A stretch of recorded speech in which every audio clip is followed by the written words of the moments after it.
আমি আবার বলতে চাই যে আমার ব্যবসায়ীরা যে রমজানকে ইনশাআল্লাহ সম্মান করবে, রমজানকে মান্য চলবে, সবাই ইনশাআল্লাহ আমার মুসলমান সবাই রাখবে। আর যাই করবো বাজারে সবাই আমরা একদিন সম্মত চলবো। যে এক দোকানে হামলা হয়েছে আমরা যাদের মতো দোকানদারি করবো না, ওই দোকানদারের বিচার না হওয়া পর্যন্ত দোকান বন্ধ থাকবে। ঠিক না? আমরা সবাই একতা হবে, চলবো, একতা হবে হাঁটবো নাকি?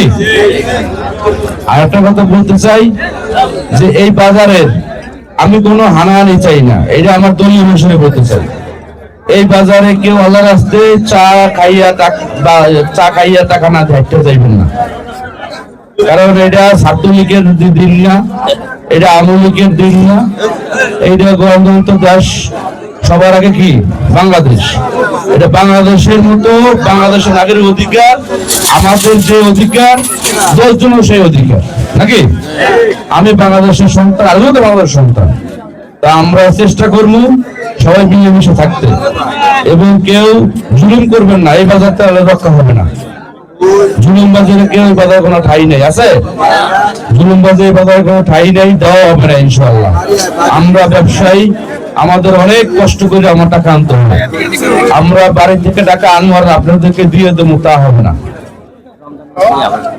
আর রমজান মাসে আটা বলি, প্লিজ আমার যে চার দোকান বাইরে আছে, বিশেষ করে চার দোকান গুলো এবং হোটেল আছে না, হোটেল গুলো সেই মতো করবেন। কিন্তু আমি এইটা মনে করি যে হোটেল না খুললেই ভালো হয়।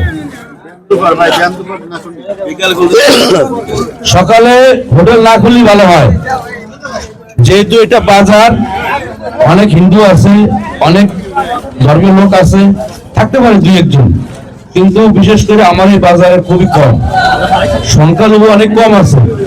কিন্তু আমি আশাবাদী যে আমার যাত্রী বাজারের ব্যবসায়ীরা আমার কথা শুনবে এবং মানছে ইনশাআল্লাহ। কারণ এই যে অনেক আগে বলছিলাম না যে সবাই কথা বলতে আমার থাকবে, কথা বলে সবাই ভোট দিচ্ছে না, কোনো দল মত নির্বিশেষে আমার ব্যবসায়ী ভোট দিচ্ছে না।